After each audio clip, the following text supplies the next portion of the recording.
Hey, what's up guys? This your boy Watching Me Ball, and today we're going over 10 tips to have more cinematic footage. So today I'm out here just chilling on my porch and I decided, man, why not do another YouTube video? You know, no dead time, nothing but time to create content. So often I have a lot of people hit me up and they just kind of ask me, how do I get my flavor, my style? How do I get my footage to look so cinematic? But I do want to say, preferencing this video, that cinematic footage is kind of subjective. It's really about what you like and what you think looks good. And if you think, hold on, wait, am I in the frame? Yeah, so if you think it looks good and you think that's your thing and you're like, man, I really like the way this looks or the way this falls off or the way this rolls off or whatever those terms, all those different things, it's really up to you. So just kind of remember that, take all of these things with a grain of salt. You really gotta find your own way and eventually you'll determine your own definition of what's cinematic. All right, Apple box. It makes things more cinematic. Oh, now I'm too short. I'm gonna use my phone for this because these tips are kind of in a specific order. I like to put them in order so that way if you do one after another, you should be leading to a layered cinematic looking image. I mean, being cinematic often is about layers and kind of the different nuances that you put into the image to kind of make it your own, to put your own spin on it. All right, number 10, location. That's kind of why I'm shooting outside today. I wanted to show you guys that changing your location can sometimes drastically change the way people perceive your image. Renting a nice Airbnb, getting a dope mansion, shooting at a studio, even renting something off of Peerspace, it can really improve the cinematic quality that you're trying to achieve. I've often been in locations that weren't that good and I could not find a way to really bring that scene to life.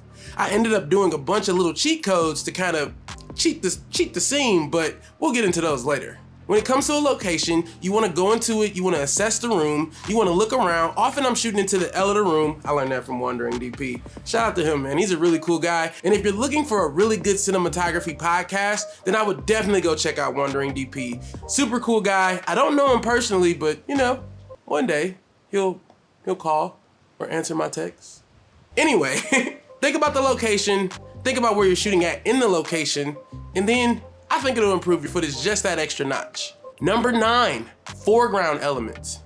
Often what I did in situations where I didn't like the location, but also times where I did like the location, what I would use is foreground elements. I would put something in front of the lens and shoot through it to create more depth, more interesting images out of what I was creating. For example, I did a commercial with a friend of mine who owns a fitness brand called Body Shock, and what I did was put the grass in the foreground element as I shot his wife wearing the clothing. I've also been in situations where I'll come from behind a door and reveal. I've also, panned down and went up. It's all kinds of different things that you can do to add something to the foreground. If we shot the rest of this shot with my hand right here, that's kind of stupid, but it is something in the foreground. Number 8, cinematic movement. Cinematic movement is something that's often super slept on once you're beginning your career. And it's often because we don't have access to the tools necessary to do really good cinematic movement. For example, a dolly, a jib, a crane, or even a really expensive gimbal.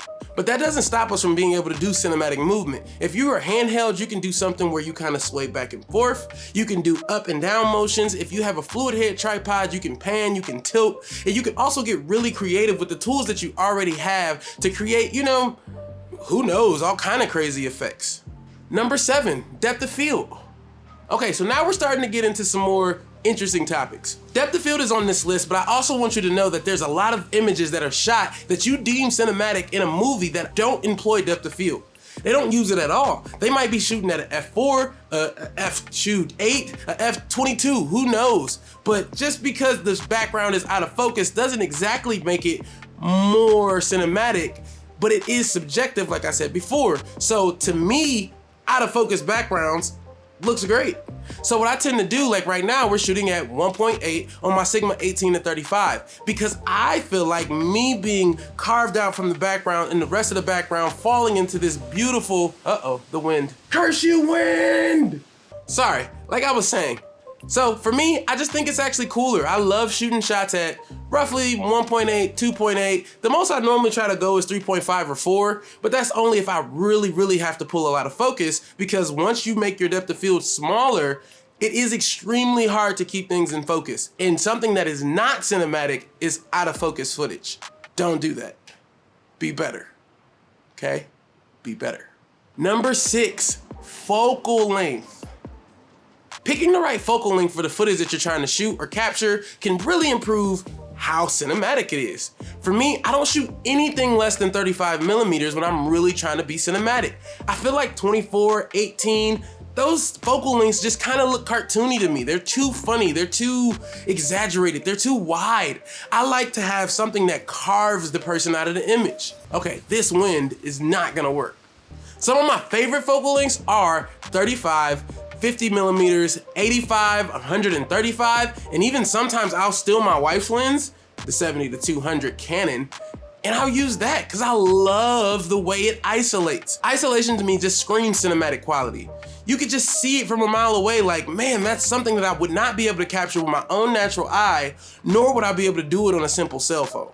All right, so now we're at the middle of the list. And I just want to take this time to say I appreciate you watching this video. And if you think that I'm doing a good job, hop down below, subscribe, like. Even if you don't like this content, feel free to give me a thumbs down and a horrible comment in the reviews. I'm here for it. So for number 5, we skip straight to post-production, and then we'll go back to the field, because there's a lot of things you need to do in the field that'll improve this. And like I said earlier, this list is actually descending. The things that are most important are at the beginning of the list, and the things that are least important are at the end. So, number 5, color grading. Take an image like this and wham, color grade it. This looks so much better than the average footage. If you put the time and effort into learning a little bit about color grading and color correction and making your images pop and giving them somewhat of a surreal vibe, you'll be able to create way better cinematic images. Was that U-Haul too noisy? Did you? Maybe you shouldn't shoot outside to get better audio though. So, just in case you didn't hear me because the audio was bad, all I'm saying is that color grading your footage can greatly improve your chances of creating something a little bit more cinematic. And there's a lot of tips that we can go into about how to color grade / color correct. Because once again, you can't color grade your images without color correcting your images. But I digress. We're gonna do a whole video about color grading probably sometime next week. So make sure you tune in, subscribe, like I said, like or don't like, or comment positively or comment negatively so you don't miss any of that next week. Now we're in the good stuff. For number 4, this is gonna be about light quality. The quality of light that you give your subject in the frames that you're shooting is gonna drastically change, once again, the cinematic quality that you're able to produce. Right now I'm lighting myself with this light. It's really close, and it's also really big. It's an Aputure 120D with a huge light dome on it, pointing directly at my face. And what it's doing is just filling in all of these shadows and creating this really nice cinematic lighting style. I'm also gonna put a bunch of images on the screen to kind of show you the difference in light quality. Because you can shoot hard light or you can shoot soft light. And that doesn't exactly mean that the light needs to be soft to be cinematic. It just needs to fit the situation appropriately. A lot of the time when I'm shooting my sports or fitness content, I like to shoot with a little bit of a hard light. What it does is actually accentuate all the muscles and ripples and fibers in the person's body, and it creates this beautiful image that they love because they're into that type of thing. Subjective. Remember, we talked about this. But when I'm shooting a woman and she wants to look beautiful and she has her makeup done, her hair done, what I like to do is create soft lighting and shoot through something big like a 4x4 or a 6x6 or even a simple Aputure light dome. So that way I can create soft lighting and it actually softens and smoothens out her features, creating this beautiful glow of light. I don't know if I have a preference between hard light and soft light. I try not to go into any scene with a preference. I try to just pick what's natural to that scene. We also did a commercial here recently where a young lady was sitting in the living room and every light in there was soft except for the light that was punching the blue. The blue was completely open face and it was a 120D shooting through a gel up into the ceiling. So even though it was a hard light, because we bounced it, I guess I turned it soft. So now we get to number 3. And number 3 is also kind of a doozy, light positioning. So when I decided to come out here and set this up, I wanted the light to be right here on my right side because of this. All of this lighting right here motivates the fact that this side of my face should be technically brighter. Where you decide to place your key light and your background lights and your kickers and pretty much all of your lights, where you decide to place your light is gonna change everything about your image. So earlier we were talking about things that were a lot more subjective than this, but lighting is a fundamental principle for you to get cinematic images. And even if you don't want cinematic images, lighting will help you understand how to create any type of image that you want, whether it be a reality TV show look, whether it's a rom-com, sitcom, talk show, YouTube video, anything. Knowing where to place your light and what quality that light is gonna bring, we got the wind stirred up. Be very careful about where you put it. If you want something more cinematic, often I encourage people to shoot to the shadow side, and I'm also gonna get like a lot more into lighting on this page. I love lighting personally, and when I started my career, I was a videographer, and then I transitioned into being somewhat of a DP. So I've really gave my all into studying lighting and how to mold and kind of really capture what I'm looking for. Often I'm restricted by the gear, and I know we try to pretend like gear isn't important, but you might want to get a nice flag or a cutter and some material to diffuse or soften, harden, shape your light, because position and quality are super important. Number 2, talent. Okay, so now we get down to the nitty gritty. Number 2 is about talent. It's about what's in front of your camera, most importantly. What's in front of your camera is gonna determine whether or not the person watching it creates some kind of emotional attachment. Typically, when we think something is cinematic, it's because we feel something when we watch it. The footage itself is organic. It has some kind of emotion attached to it, whether that's a happy, sad, funny, chaotic, a frog. Whatever that footage makes you feel is typically what's gonna make you associate whether or not that footage is cinematic or not. And the only way to control how that footage makes you feel is often the subject, the talent. If you put somebody in front of the camera who's a great actor, I don't care if they're on a cell phone or an Alexa Mini, they are going to bring your footage to life because they are talented, because they know how to invoke emotion.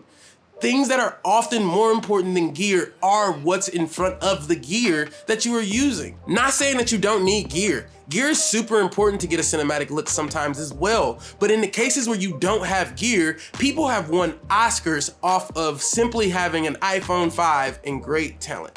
And just when you thought I was gonna end it at talent, no, we're at number 1, story. Story. I'm gonna say story.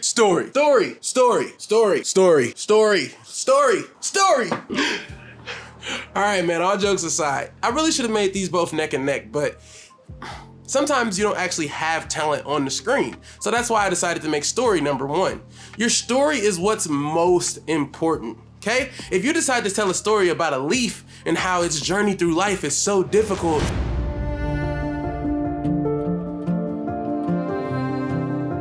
you know, it all of a sudden becomes really cinematic.